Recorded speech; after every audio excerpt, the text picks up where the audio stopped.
Resto Samidugi yang berlokasi di Gonilan Pabelan atau jaraknya 3 menit dari sekitaran kampus UMS, Resto Samidugi mendapat kerawuhan salah satu tokoh Solo yang tidak asing lagi Sumartono Hadinoto atau dikenal dengan nama Martono.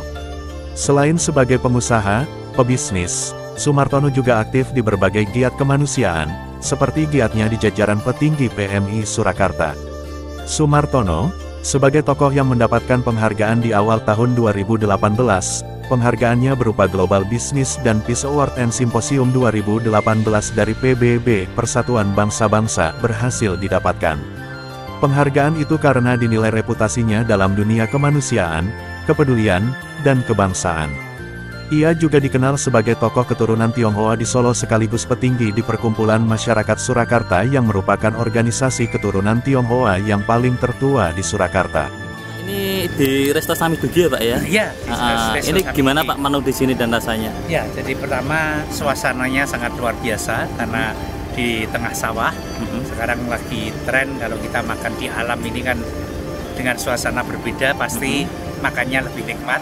Kedua, menunya semuanya tradisional dan punya ciri khas tersendiri. Bumbunya juga pas dan rasanya enak dengan ditambah suasana yang pas juga, ini makan jadi lebih asik. Oh gitu Pak, harapannya untuk resto ini apa Pak ke depan? Ya tentunya segera lebih maju, lebih berkembang dan menjadi salah satu tempat wisata kuliner yang ada di Solo dan sekitar. Ya. Nanti bisa diajak ke sini ya Pak teman-teman. Ya, Berikut obrolan santai Fajar Tim Berita Solo Raya TV channel YouTube bersama Sumartono Hadinoto sebagai tokoh keturunan Tionghoa sekaligus sebagai ketua panitia penyelenggara Imlek di Solo belum lama ini digelar terkait lebih dekat mengenal tentang Imlek dan kuliner di Solo sekitarnya dalam program Sudut Pandang.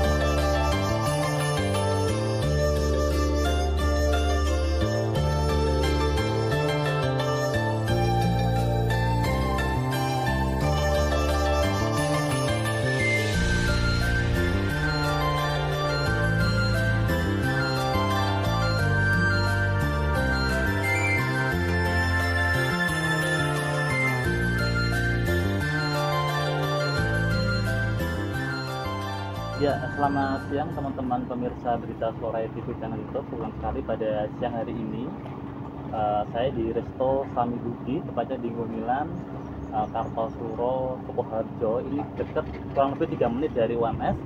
Dan saya ditemani dengan Bapak Sumartono Hadinoto. Beliau adalah petinggi dari Tionghoa ya Pak ya, di kota Solo ya.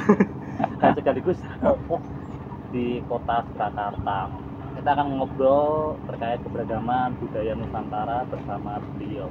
Selamat siang Pak Sumartono. Selamat siang Mas ya, selamat siang. Tepatnya bukan petinggi, pegawainya orang Solo. Ini udah berapa lama Pak ya nggak ketemu ini? Iya. Kapan ya Pak itu? Udah setahun ya Pak ya? Hampir setahun ya. Hampir setahun Ya. Sebelumnya udah pernah Pak ke resto dengan suasana seperti ini Pak? Belum, baru kali ini podcast di gitu, tempat ya. yang asik. Asik ya. Rasanya gimana Pak? Nyaman. Ini kalau sekarang kan lagi tren buka resto-resto yang suasananya alamiah ini gitu, ya. lagi tren, jadi mungkin jadi salah satu pilihan tempat wisata Nanti kuliner. bisa diajak Pak ke sini. Iya, betul. Ya. Ini ada menu Pak, ini ada wedang simbah ya tadi? Iya, betul. Gitu ya, ada pisang goreng. Ini Pak Martono terkait dengan kemarin kan habis Imlek Pak. Itu sebenarnya budaya Imlek ini sudah berapa lama sih Pak di Kota Solo? Ya, jadi Imlek itu sebetulnya bisa dilihat dari dua sisi. Pertama, dari sisi budaya, Imlek itu adalah hari tahun baru atau tahun barunya di Tiongkok, di mana pergantian musim dari musim dingin menjadi musim semi, di mana mereka mulai beraktivitas untuk bercocok tanam kembali atau bekerja kembali. Kemudian oleh saudara kita yang umat Konghucu, tanggal 1 Cakwe atau Imlek itu juga dianggap hari rayanya. Jadi dari sisi religi sebagai hari raya umat Konghucu, dari sisi budaya sebagai hari tahun baru Tionghoa.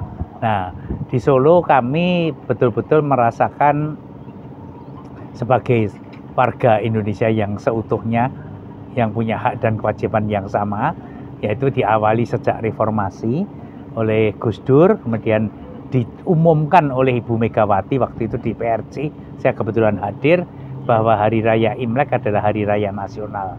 Nah, Kemudian disusul lagi 2000 berapa ya? 2018 berapa? Ada undang-undang kewarganegaraan bahwa di Indonesia hanya ada warga negara Indonesia dan warga negara asing. Yang mana kalau mau jadi warga negara Indonesia ya prosesnya naturalisasi. Begitu ya. Tapi bagi mereka yang sudah WNI ya tidak lagi dipisah-pisahkan atau disekat-sekat dengan WNI keturunan Tionghoa, WNI keturunan Eropa seperti sebelum reformasi. Begitu ya. Ya, jadi kita mulai merayakan Imlek itu setelah reformasi, kemudian ada panitia Grebek Sudiro, yaitu sebuah acara kearifan lokal karena ada rebutan gunungan Grebek itu yang diselenggarakan oleh Kelurahan Sudiro Prajan sudah 17 tahun juga kalau sampai kemarin.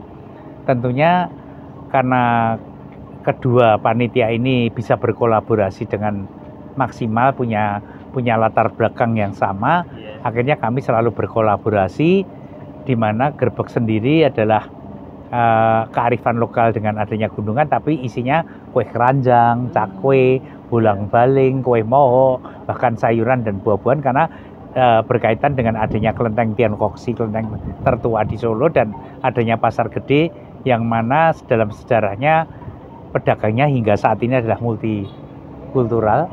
Makanya kami terus berkolaborasi mengangkat kebudayaan ini agar tumbuh akulturasi yang luar biasa, reok bermain bersama dengan barongsai dan liong, dan nanti kedepannya akan tumbuh budaya-budaya baru yang akan mempelai budaya Nusantara.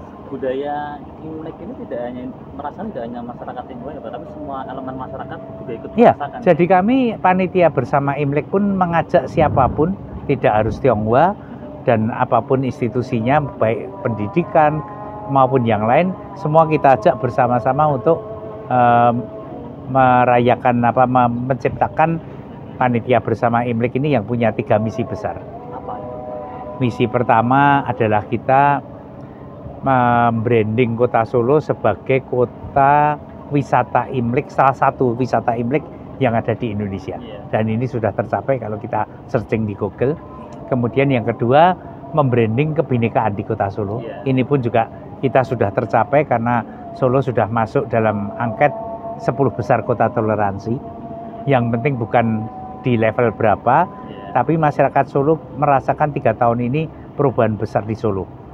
Yang mana suasananya sangat nyaman, sangat damai, dan waktu saya belajar di Korea menerima award perdamaian, merasakan dari PBB merasakan sekali bahwa perdamaian ini sangat dibutuhkan oleh setiap umat di dunia dan tidak bisa hanya dengan slogan maupun doa, tapi harus diupayakan bersama-sama.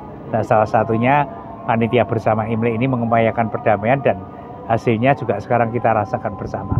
Karena kalau keadaannya aman, tenang, tentram, nyaman, tentunya investor semua masuk ke Solo. Kemudian kita yang beraktivitas, bekerja, baik yang wong Solo hanya sekitar 500.000, kalau siang hari bisa 2-3 kali lipat. Dari Subo-Sukomo Saten ini betul-betul bisa merasakan. Dan mereka akan merasa bangga sebagai wong Solo karena berkontribusi nyata sekecil apapun untuk Solo. Oh gitu ya. Iya, jadi apa yang kita capai ini bukan kerja keras 1-2 orang atau satu panitia, tapi masyarakat se-Solo lah. Oh gitu ya. Dan multiple efeknya mengangkat perekonomian, di mana para UMKM mendapatkan kesempatan lebih pada saat-saat suasana ini. Itu ya Pak ya. Untuk biasanya kegiatan Imlek itu biasanya sekitar apa saja Pak, inti kegiatan sebenarnya? Ya, jadi kalau kegiatan Imlek tahun ini ada beberapa tambahan. Pertama, kita pasang 12 show lampion dan 5.000 lampion bulat yang saat ini malah ada warna-warni biar mereka yang bersuah foto tidak bosan. Kemudian di antara 12 show ada lampion Dewa Dewi. Jadi ada sesuatu yang beda. Ada ada lampion Buddha Ketawa, kita tambah Master Sio Ular. Terus selain itu ada Gapura Imlek. Selain itu ada kegiatan sosial donor darah yang dilaksanakan pada tanggal 15 Februari kemarin.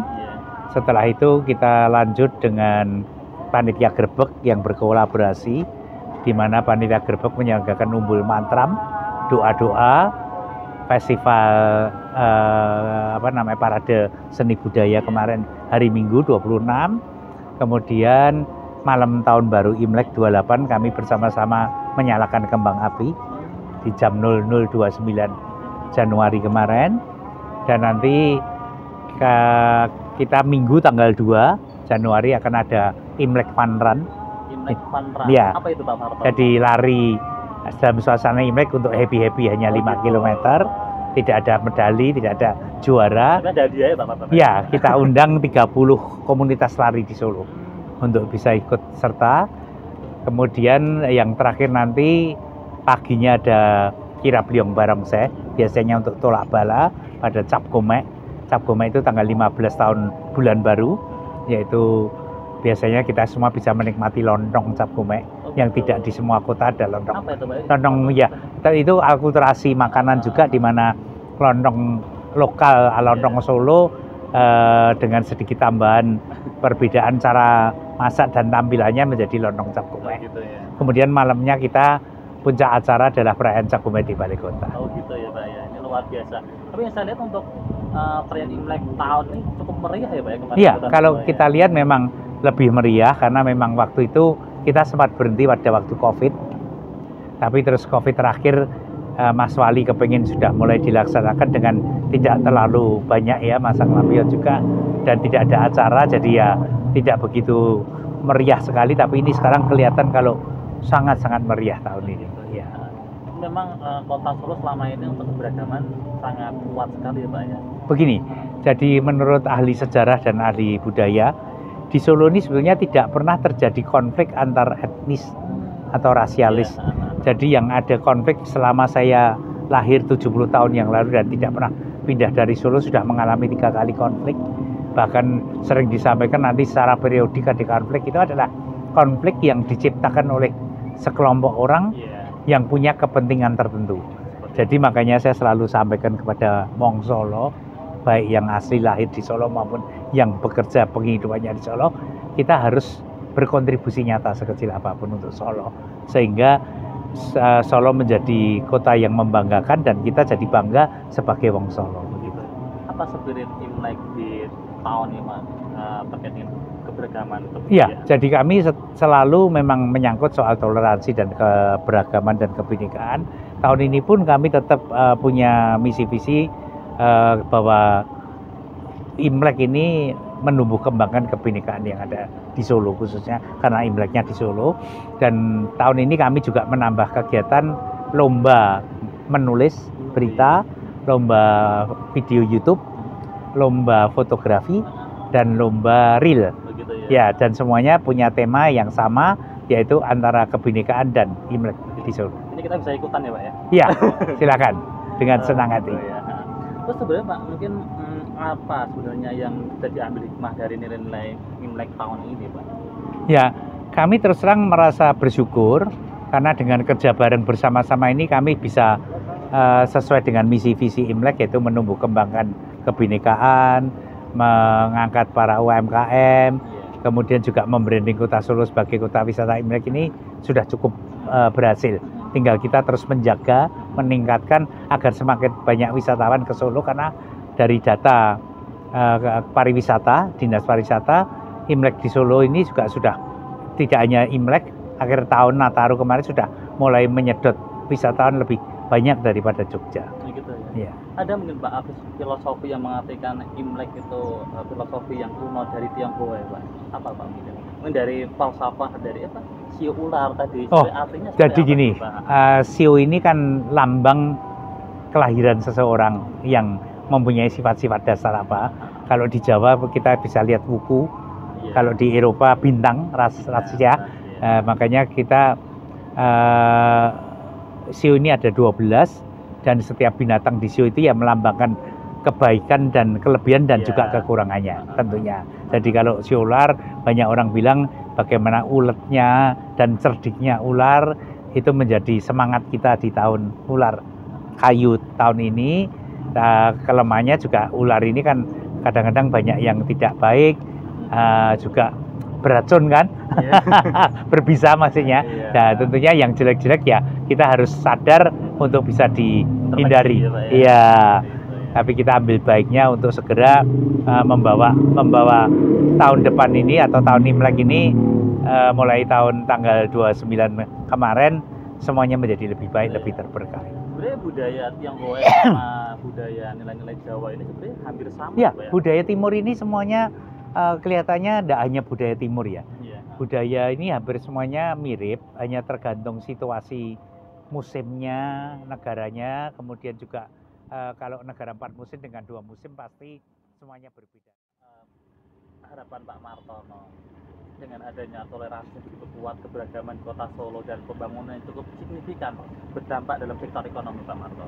Ya, jadi harapan saya pribadi tentunya ya, saya nggak bisa berharap banyak, tapi tentunya kita semua bisa saling terus memotivasi karena menciptakan itu jauh lebih mudah daripada menjaga. Oh gitu. Iya, menjaga ini banyak tantangan. Oh gitu. Jadi saya hanya berharap generasi ke depan nanti, saya selalu bilang, saya kebetulan pengurus Dewan Harian Cabang 45 yang pejuang, yang sekarang sudah tinggal sedikit yang ikut tahun 45 loh ya maksudnya.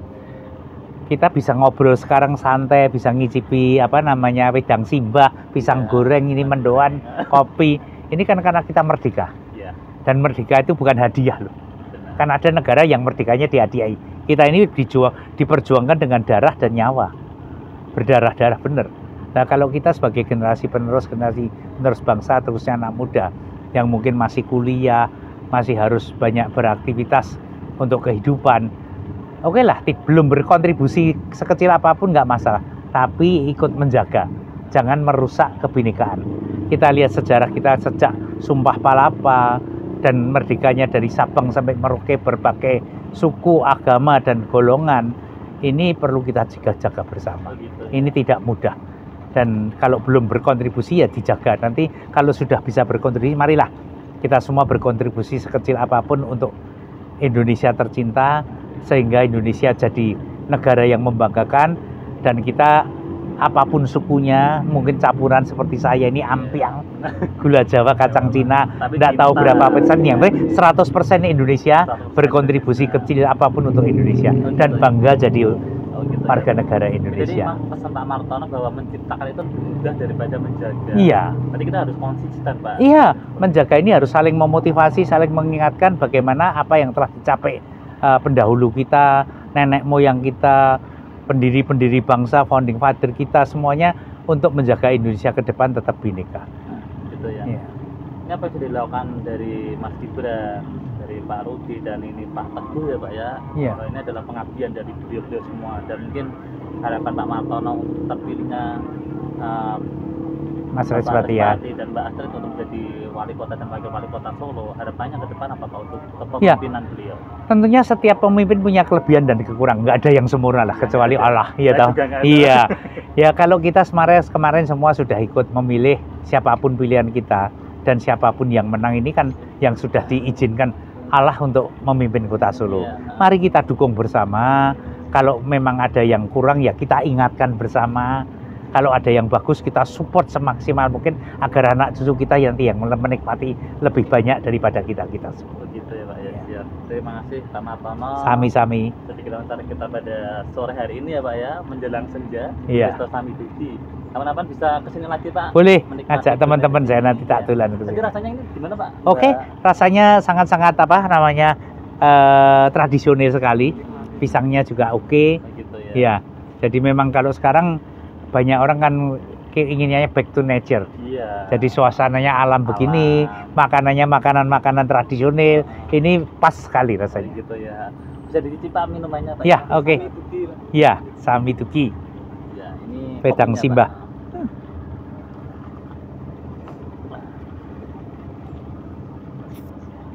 Sering ya Pak ya minum makanan tradisional? Iya, saya sering wedangan. Wedangan. Dulu apalagi waktu masih belum menikah, teman-teman media kita bisa selesaikan semuanya di wedangan. Oh gitu.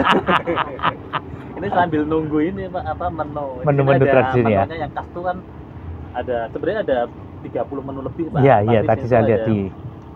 yang paling menonjolkan ada garang asem, Iya. telur asin Iya. sama pepes ikannya di sini. Iya. Ini baru dibikin agak lama karena dibikin secara fresh Pak. Oh, Martono. langsung dimasak. Ditunggu Pak Iya. Martono nanti. Ya, Iya, terima matur kasih nuwun. Pak Martono. semoga bisa bermanfaat buat teman-teman Iya. dan masyarakat Kota Solo, dan tentunya Pak Mat ini sosok yang tokoh luar biasa di Kota Solo, jarang ada orang seperti beliau. Enggak lah. Terima kasih pemirsa Berita Solo TV. Untuk sekian wawancara bersama Pak Sumartono Hadinoto, beliau adalah tokoh masyarakat Kota Solo. Mungkin nanti kali kita ngobrol lebih dalam lagi tentang Kota Solo ke depan seperti apa. Terima kasih. Assalamualaikum warahmatullahi wabarakatuh. Waalaikumsalam.